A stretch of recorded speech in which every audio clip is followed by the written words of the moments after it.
It's no secret that Fallout 76 launched in an extremely broken and unfinished state. However, you might or might not know of the other events that fostered even more bad will around the game in its early life. From the nylon bag incident to the banning of players accused of cheating or having too many in-game items, there were no shortages of controversy surrounding Fallout 76. Many of these arguably leaving a permanent sore spot for many players.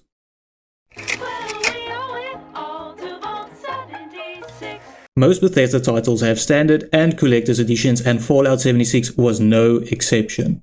For $200, you not only get a copy of the game, aka a digital download code, and an exclusive steel case, but also a code for digital in-game items, collectible figurines, a glow-in-the-dark map of Appalachia, a wearable T-51 power armor helmet, and finally a Westech branded canvas duffel bag. Online games are hard, they can have some nasty issues. The game releases and it's not looking good. This is disgusting. The collector edition starts arriving and there are some problems. First off, let's take a look at the power armor helmet. While I don't believe this was a widespread issue, a number of people had complaints in regard to the quality of the so-called wearable power armor helmet.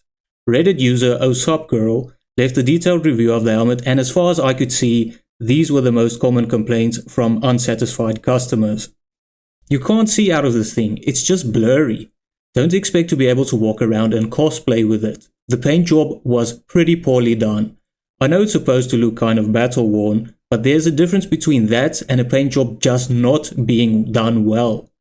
Like being rubbed on something before drying bad. There are scratches that look unrelated to the design. The voice changer just flat out doesn't work. I got it to work for 3 seconds and it sounds horrible and turns off. The sound effects button just makes the noise of a futuristic door opening. The on switch fell through into the helmet and I had to fish it out with pliers before I even got to turn it on for the first time. If you've ever built a model, you break pieces off of a sheet that the total mold was made with. This was also done poorly as some of the pieces still have chunks on it from where they broke it off. This thing does look pretty cool, though, aside from all the flaws. Sometimes it doesn't just work. Secondly, the bag. What was supposed to be a bag made from canvas was actually made from nylon. What the f***? While it doesn't seem like a big deal, the situation was made far worse by how Bethesda responded to complaints from customers. We are sorry that you aren't happy with the bag. The bag shown in the media was a prototype and was too expensive to make. We aren't planning on doing anything about it. Understandably, people were not happy. You disgust me. But it doesn't stop there. On 28 November 2018, Bethesda's Fallout page tweeted the following 2 tweets. Unfortunately, due to unavailability of materials, we had to switch to a nylon carrying case in the Fallout 76 Power Armor Edition. We hope this doesn't prevent anyone from enjoying what we feel is one of our best collector's editions. We understand and respect that there is disappointment with the bag in the Power Armor Edition. We are sorry. Please contact Bethesda support to provide proof of your collector's edition purchase. They will assist in granting your account 500 atoms. If you're not aware, 500 atoms at the time equated to around $5, but if you look at 76's in-game shop, 500 atoms was just about enough to buy a haircut. The atomic shop is another subject I will cover later in the video. To add insult to injury with the entire bag debacle, Bethesda had handed out actual canvas bags to reviewers and influencers at an event prior to the game's launch. With the entire backlash over the state of the game and how Bethesda handled criticism of the bags, they finally relented, and on 4 December 2018, their support page tweeted, "We are finalizing manufacturing plans for replacement canvas bags for the Fallout 76 Power Armor Edition. If you purchase the Collector's Edition, please visit this link and submit a ticket by January 31st, 2019. We'll arrange to send you a replacement as soon as the bags are ready." They finally did right by their promise, however this would not be the end of 76's problems at launch. In modern gaming, it is common practice for titles to have access to some form of an in-game store, or at the very least, additional purchases, whether they be some sort of boost or cosmetics. This applies to both single-player and online games, premium or free-to-play titles. Opinions on the subject will vary depending on who you ask, but for the most part, people are more understanding if the title in question is free-to-play and if these additional purchases do not give you a substantial advantage over those who choose not to spend real money. This is where the Atomic Shop comes into play. Fallout 76 today is available on both Game Pass and PlayStation Plus and receives significant discounts on PC storefronts. However, this was not the case during launch. Many customers paid either $60 for standard editions or $200 for the collector's edition, and while cosmetic microtransactions are nothing new for Bethesda, the contents and pricing of items in the Atomic Shop didn't sit well with some Fallout fans. A paint set? 1,800 atoms? For fucking blue! Many felt that the cost versus the value for what was being offered was not worth it. A big point of contention was the fact that certain items like hairstyles, apparel, and tattoos that were on sale were free in previous single-player installments of the franchise. You could argue that this problem became less severe as time went on, with 76's price dropping significantly only a week after release amidst all the drama, and as mentioned, eventually being made available through subscription services. There's also the fact that all major expansion content post-launch like Wastelanders, Expedition, Skyline Valley, etc. was made available completely free for all players with access to Fallout 76.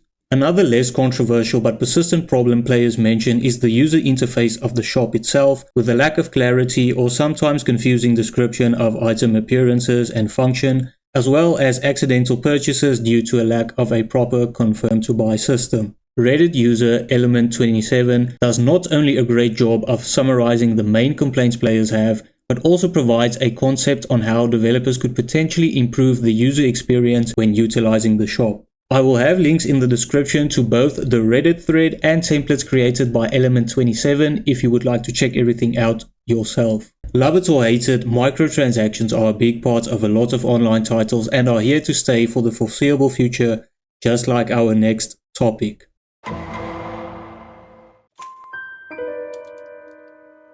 Games from competitive shooters like Call of Duty to open world action games like GTA Online all have to deal with cheaters and exploits in their games, so why did Bethesda make headlines in December 2018 after serving out bans to various users they claimed were exploiting within their game? During this time, there were claims that bans were rolled out that specifically targeted players who were suspected of cheating through the use of third-party software such as cheat programs and for the use of client-side mods.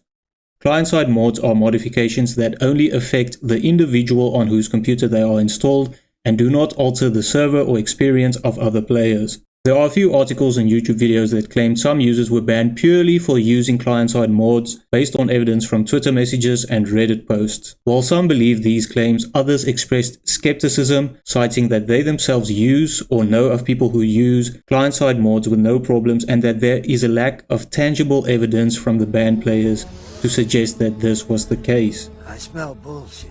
I read threads where users said that some of those who claimed they were banned for client-side mods eventually retracted their statements and confessed that they were lying. However, I couldn't find any of these posts and verify them myself. Whether they were deleted by the user or removed by admins after being verified as false claims, I cannot say. According to Bethesda.net, and while reading through their terms of service and end-user license agreement, they don't support the use of any mods, add-ons, or third-party software. However, they also do specify that using any of these to cheat or exploit the game in any form is in violation of the terms of service, which gives them the right to suspend your account. All this creates a gray area where if you modify the game files in any way, even if it's just for a small quality of life mod, then they technically have the right to take action. However, the likelihood of them suspending your account for having UI mods are very low, especially considering how synonymous Bethesda titles are with the modding community and how many users utilize these quality of life mods. It would be a disservice to themselves to suspend such a large portion of their player base. There were also instances where players were banned because Fallout 76's anti-cheat detected an active third-party application known as Cheat Engine. Cheat Engine is an application that is used to modify the memory of running applications, especially video games. Essentially, this allows you to change aspects within a running game, allowing you to alter inventory, duplicate items, boost HP, and create cheat trainers. Many people use it for single-player games where giving yourself an quote-unquote unfair advantage isn't that big of a deal, but throughout the years there have been claims of bans for only having it installed and not open, or forgetting to close it while running 76 but not actively using it to cheat. I'm not exactly sure how 76's anti-cheat works, but there were a couple of users who replied to posts from people talking about their bans who said that the only way for the anti-cheat to pick up cheat engine is if it was hooked into 76. It could be the case that these players were playing a different game while using cheat engine and simply forgot to close it. And I'm also not sure if the application automatically hooks into a running game or if you need to manually give it permission to do so. There definitely was a problem with players duplicating items and causing the performance of already unstable game servers to suffer even more. But it's also completely plausible that while Bethesda did manage to get rid of some of the cheaters, that their system could have falsely flagged accounts that were innocent. Regardless of who you believe, the big headline that came from the story and the focus of a lot of people's attention was what Bethesda said to people trying to appeal these bans. Bethesda gave banned users the opportunity to have their account reinstated by writing essays on why using third-party cheating software is damaging towards an online game community. Naturally, with some upset over the entire situation with how the game launched and now this, they started mocking the studio. This wasn't the last time Bethesda made headlines by banning alleged cheaters. You might remember the story of the player with 900 hours who was banned for having too much ammo. A ban wave was rolled out over the course of mid to late February 2019 where many players reported login errors when trying to enter Fallout 76, and this is where we met Glorf12. On 17 February, the user in question had made a post detailing his favorite locations to farm certain materials and other helpful tips that were well received by fellow fans of 76. A day later, he followed up with another post saying he was temporarily banned by Bethesda, who claimed his account had violated code of conduct and terms of service by exploiting a system issue that results in item duplication. We have determined that this account has acquired over 100,000 of one or more rare in-game items within 30 days of gameplay. Just as with the previous ban debacle, YouTubers and news sites picked up the story and his post soon reached 15k upvotes. Some replies were sympathetic while others were a bit more suspicious, considering how some cheaters in the past came forth claiming innocence or ignorance of their quote-unquote crimes. Bethesda weren't always clear about what caused accounts to be flagged, so Reddit user Client I encouraged Glorf to put in a support ticket to ask which item he had in excess of 100,000 that caused his accounts to be banned. Soon after, he updated his post with a screenshot from Bethesda support. This account has violated the code of conduct and terms of service by exploiting a system issue that results in item duplication. We have determined that this account has acquired over 100,000 of one or more rare in-game items within 30 days of gameplay.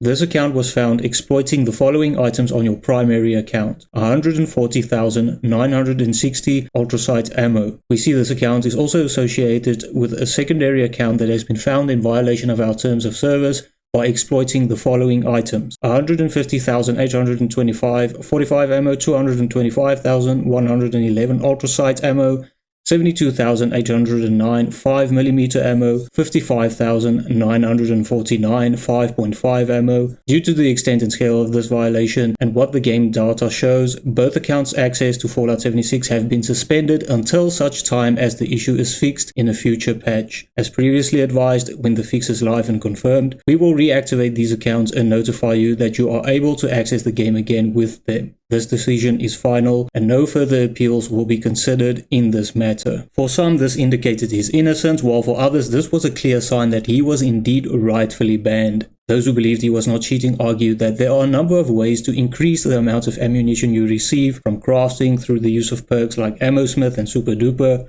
as well as other perks such as Green Thumb and Scrapper for the additional materials. Furthermore, it is also possible he could have traded with other players, although from what I was able to find, Glorf mentions being a strictly solo player and I couldn't find any mention of trading for ammo. At the opposite end, the people who believe that he was cheating say that even with 900 hours played, the process and amount of materials required to craft that much ultrasight ammo within a 30-day time frame doesn't seem feasible. Someone did some math to test this possibility, but before we take a look at that, let's just cover a few points. Fallout 76 released 14 November 2018, and Glorf's post where he mentions being banned was on 18 February 2019. This comes up to 96 days. In order to reach 900 hours in that time, he would have on average needed to play around 9 hours a day. Glorf mentioned in his original 17 February post that he is off work due to a scapular injury, but didn't specify if it was a fracture or something else. Full scapular recovery can take months to heal, and he also mentioned not going out much. He had more time to play. He utilized multiple characters across 2 accounts, with his main being level 457, and claimed he spent all his time farming resources. Legendary perks like Ammo Factory weren't a thing yet in the game, and ammo drop quantities from enemies were less compared to the present day. RM DeLuca's analysis is trying to showcase how much material is required to craft the 645,654 ammo Glorf is accused of acquiring through duplication, as well as trying to determine whether it is possible to do so as a solo player within 30 days. RM DeLuca put forth a few assumptions, and we're quickly going to go through them. Per OP, the following amounts of ammo were acquired: 150,825 rounds of 45, 72,809 rounds of 5mm, and 55,949 rounds of 5.56. In addition, 366,071 rounds of unspecified ultrasight ammo. Due to the wildly different quantity per flux ratios of the different ultrasight ammo types, we will investigate 3 different possibilities for ultrasight ammo: 0.45, 5mm and 5.56, because those are the same calibers as the regular ammo cited. Player has 12 hours per day per OP and 30 days to acquire all the resources needed and craft the ammo. Player is melee, thus not using a significant amount of ammunition or materials while farming. Player does not purchase anything from other players. Player has no prior accumulated crafting materials. No ammo or gunpowder is collected during farming. This conservative assumption simplifies the math to only crafting from easily proven values. In practice, super mutants frequently drop gunpowder 3 to 5 on average, and any enemy that drops a weapon also drops some quantity of the appropriate ammo, 5 to 10 rounds for assault rifles and 100 plus rounds for miniguns. Player is using Ammo Smith level 2 and Super Duper level 3 while crafting. Super Duper doubles the base amount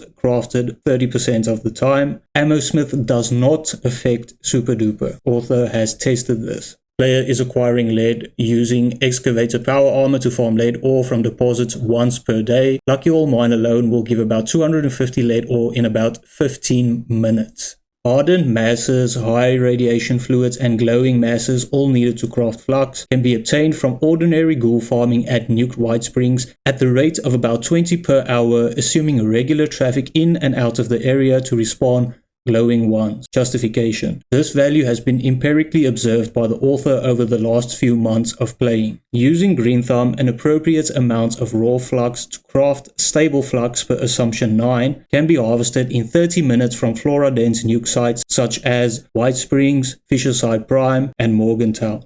Over a 12-hour play period, a few server hops will ensure nuke sites without having to launch yourself. Steel can be farmed at the rate of at least 560 per hour by clearing the following locations and scrapping all junk and weapons using the Scrapper perk: Blackwater Mine, National Isolated Radio Array, West Tech, National Radio Array, Research Center, General Steakhouse, Harper's Ferry, Morgantown High School, and the Penitentiary. Justification. A total of approximately 80 enemies, on average 7 steel per looted weapon, and 1 hour to run the circuit. In practice, higher steel rates are possible. Cloth, only needed for gunpowder, is so easily acquired during regular farming that it will be omitted for brevity. Ultrasight is acquired by killing scorch beasts, farming ultrasight veins, and scrapping extra hardened masses. The first table shows us the base quantity of each ammo produced for one craft while factoring in Ammo Smith rank 2 and Super Duper rank 3.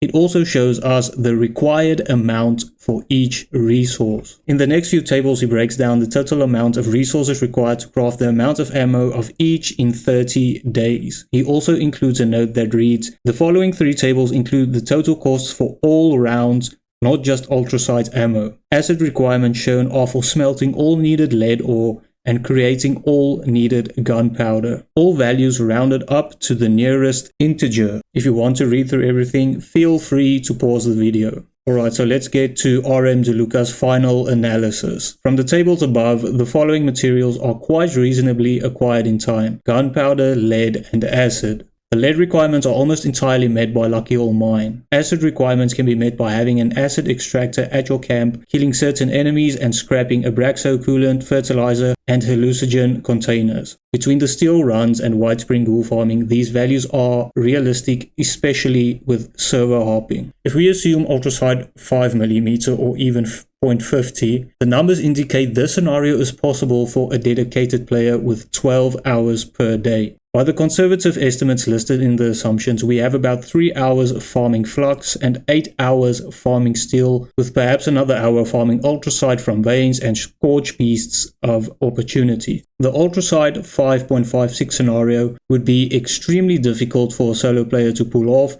but not impossible if they figured out a more efficient way to acquire flux components and ultrasight. Another scenario that could make this possible is staying on top of grabbing items from caches at vendors. For example, the blue suitcase at Watoga. The ultrasight 0.45 scenario is almost certainly not possible for a solo player. If someone is working in a dedicated team and being fed flux, steel, and ultrasight, any of these scenarios are possible by playing legitimately. Glorf himself mentioned in his second post that he believed he never even was in possession of more than 36k of any ammo. The email from Bethesda states he acquired over 100k of one or more rare in-game items within 30 days of gameplay. Something wasn't adding up and there were a few questions. People were uncertain how Bethesda calculated the totals and what exactly they meant by acquiring. Did they mean acquired through picking them up from the floor or containers? Did they mean through crafting? Did Glorf trade with another player or account? If we assume Glorf was being genuine about not having more than 36k of any ammo, how could Bethesda mistakenly detect the large amounts of ammo he did not have? While I don't have any answers for what they meant with acquiring, there are some theories over how they possibly could detect large amounts of items that never existed. It's normal for companies to reuse code from previous games, and 76 happens to use code from Fallout 4 and Skyrim.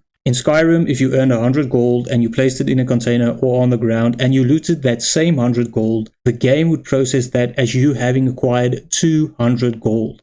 With all that in mind, there were still people unconvinced that Glorf wasn't cheating and they started making memes over the situation. I want to cover a couple of points before we move on. If we assume Glorf was honest about spending most of his time farming, it's plausible he spent more than 30 days gathering the necessary resources before mass crafting the ammo and moving it between his accounts to cause it to be flagged, but that is just speculation on my part. I did find a reply to another user where he admits to using macros that spams the collect button quickly, allowing him to collect more ore than I believe is intended. Usually a mineral node provides 1 to 3 ore, while he admits to receiving 12 per node. Macros in online gaming is a grey area in of itself that I'm not gonna cover right now.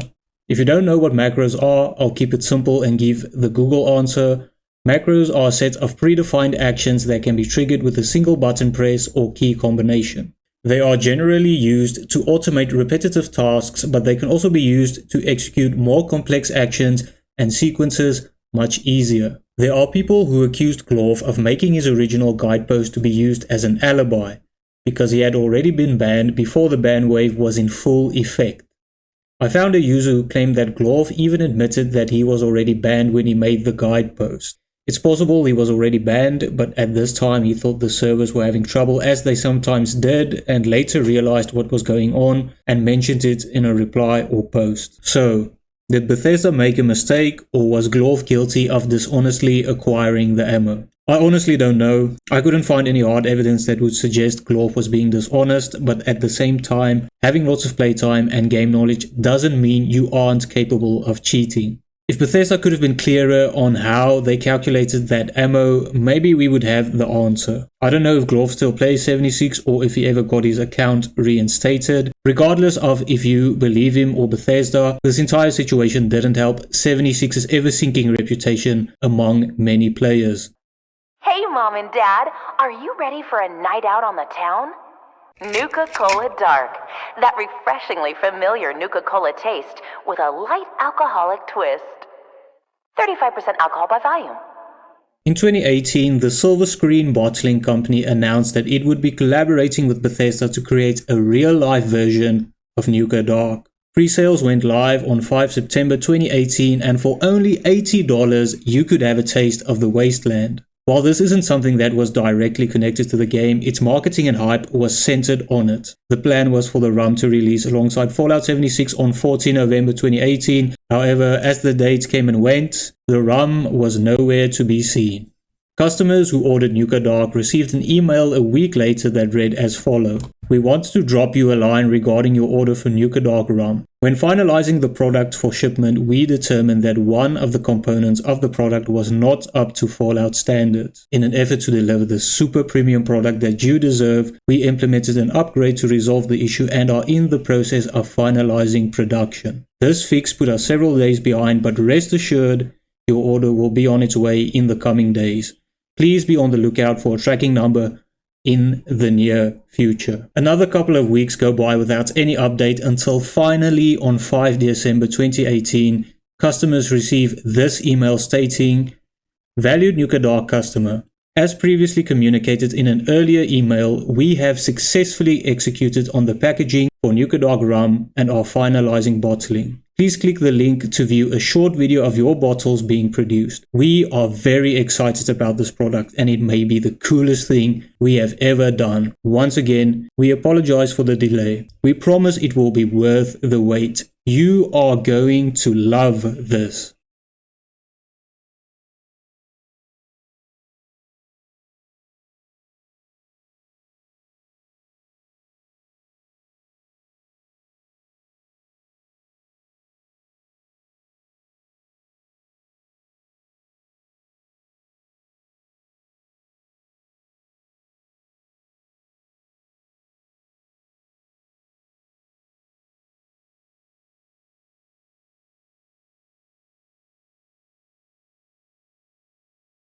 Needless to say, many customers didn't feel like it was worth the wait, even more so after watching the attached video.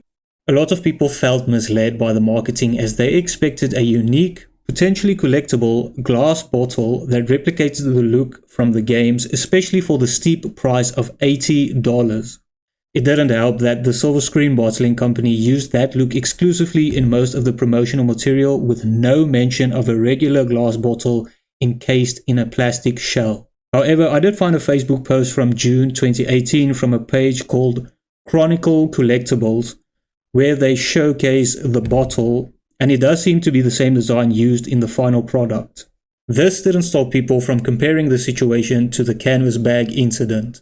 The negative reception prompted a response from Silver Screen Bottling Company that read as follows: "Regarding our product, the CEO, sommelier, and product specialist of Silver Screen Bottling Company, Ryan McElveen, has written a note to our customers about the story of the intentional and complex design of the Nuka Dark Rum product.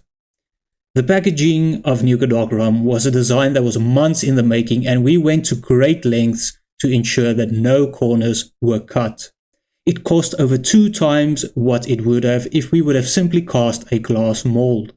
We went through many prototypes. In fact, in all, we had 4 different iterations of the design, 2 of which were glass exteriors. We determined that a glass bottle alone would not have been dramatic enough for the look we wanted. We wanted something big and bold for the loyal Fallout fanbase, something that honored the game. Over 100 hours were spent just writing the code to create the 3D printed prototype of the shells. The bottle cap, which is actually an integrated cork/cap, was engineered and re-engineered several times to ensure it fit on the bottle in a manner that looked exactly the way it's supposed to inside of a cork finished bottle, not a screw cap. a design created specifically for rum. The idea was that the bottle was housed in a vault of its own. The dimensions of the entire package are 13 by 6. It is roughly 60% larger than a standard 750 milliliter bottle, and it will stand out on any bar. This is a project we are extremely proud of, and we are sorry that you feel that you were in any way deceived. We were very deliberate in the creation of this product and paid great attention to the brand and the quality. Not just the presentation, but the rum inside, the bottle as well.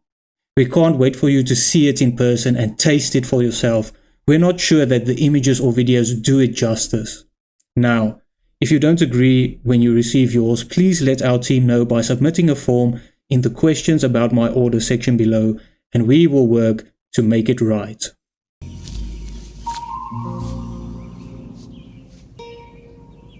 What the fuck is this piece of shit? Now, you might be wondering, how does it taste? There seems to be mixed reviews when it comes to the taste and quality of the rum itself. While one reviewer says it's not bad, another will say the opposite. The flavor is generally described as very sweet with strong traces of vanilla and coconut aromas. There's a review on rumratings.com where a user seems to be really surprised by how much they enjoyed the rum, giving it a 10 out of 10 and mentioned how it could possibly be attributed to having aged for an additional 7 years. Maybe it's the age, by the cardboard crackhead. I remember when I first purchased this rum, I wasn't expecting anything amazing. Hell, I wasn't expecting anything good. The reviews I read at release cemented this belief, so I just held onto it as a sealed collectible. I ended up bringing it to CollectorCon DFW last year and shared the bottle with the Otherverse TCG team. I was in awe. I couldn't believe the quality of the rum I was drinking. Maybe the intimate reviews were wrong. Maybe it was the 7 years it sat untouched, but this rum was incredible. Incredibly smooth, and the taste was just sweet enough that someone not a fan of sweet things was able to enjoy. After I got home, I immediately started to search for a replacement bottle. Reviews were bad. Fans found it overpriced. I believed this would be an easy endeavor. It took me 9 months to find an actual sealed replacement. I paid $180 for it, and it now sits upon a stand with my most coveted collectibles. I search weekly for more, but have not had any luck. I was a little bummed at the price I paid, but for as good as this rum is, and as hard as it's been to find, I feel like I got this at a steal. If you come across a bottle, buy it. I don't care if it's $500, buy it! This is one of the hardest items that I've sought, and it's only getting harder to find. Another review on the website is more critical and reads, "Video game rum. Alas, truly a rum first. Who would have thought a video game, in this case Fallout 76, would make a rum from the video game in real life for the gamers of that game to drink while gaming? I had video game virtual me drinking the same rum real world me was drinking. Mind blown. So as to the rum, truly torn. The novelty of bringing into real life the nostalgia of a beloved game skews my judgment. But if it was strictly about the rum, it's basically Malibu rum without the pineapple notes, but retaining the strong coconut nose and taste, but much more artificial. Sweetness has this synthetic taste that is bearable, but at $70, there are boatloads of better quality rum. So basically, buy this if you love the Fallout game franchise or want a killer bottle for your collection. Nutshell, rum 5, bottle 8. Being able to say you have a drinkable Fallout game object, priceless. Another common business tactic with online games is additional benefits tied to subscriptions. On 23 October 2019, Bethesda announced the launch of Fallout First. Ever since Fallout 76 launched, we have consistently worked to improve and evolve the experience based on your feedback. That's why we're excited to launch Fallout First, a premium membership that offers something players have been asking for since before launch: private worlds for you and select friends. In addition to this huge feature, Fallout First also includes a host of exclusive items and membership bonuses, all of which you can find detailed below. And the best part, Fallout First is available right now. For $100 a year or $13 a month, along with the private servers, the other additional membership bonuses included a scrap box for junk with infinite storage capacity, a survival tent which acted as a free fast travel point and included a stash box, sleeping bag, and more. 1,650 monthly atoms to spend in the atomic shop. Access to the Ranger outfit from Fallout New Vegas.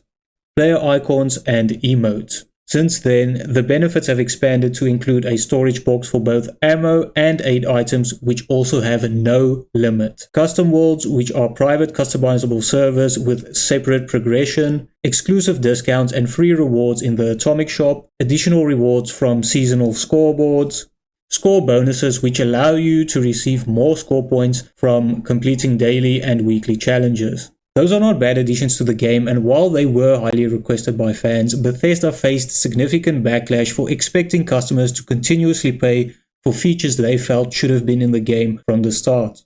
Aside from paywalling requested features, a big kick to customers was the state in which Fallout first launched, with many reports of these features not working as intended. The unlimited scrap box would delete junk placed inside. Placing down the survival tent would cause the game to crash, and there was a lack of settings to ensure private servers are actually private, meaning anyone on your friends list could join without your permission. One person by the name David Chapman was so fed up with Bethesda that he acquired the domain name falloutfirst.com and used it to mock Bethesda's Fallout First announcement. David did an interview with the BBC's Tom Gherkin. "My motivation stems from a frustration with Bethesda," he told the BBC, "and in general the current trend of the gaming industry." He added, "They said players had been asking for this. Players never asked to pay a subscription for features hidden behind a paywall. That was the straw that broke the camel's back and made me make this website. I've been a fan of the series for some time," he said, "but I haven't played Fallout 76 in 8 months. I love the response. The point I knew I'd done good was when someone said after they heard about Fallout First, they just typed in the domain I took and got my site." He took the domain using the name of the online-only service, which Bethesda had not yet bought, and according to an invoice seen by the BBC, David's escapade cost $27.46. He said if Bethesda came to him asking to have the domain, he would happily hand it over, although he did have a personal request. "I would like to sit down with Todd Howard and have a constructive discussion about Fallout First," he said. "I care about their games and the direction they are heading. I would love to be the mediator between Bethesda and the gaming community." It is unknown whether the sit-down ever occurred. Bethesda knuckled down and eventually fixed most of the mentioned issues that came with Fallout First. Although today the game is in a much better state with better performance, content expansions and many quality of life improvements, for many players, the sour taste of the early years will never go away. But there is no denying that Fallout 76 has found an audience and has provided many good memories and friendships and is here to stay for the foreseeable future.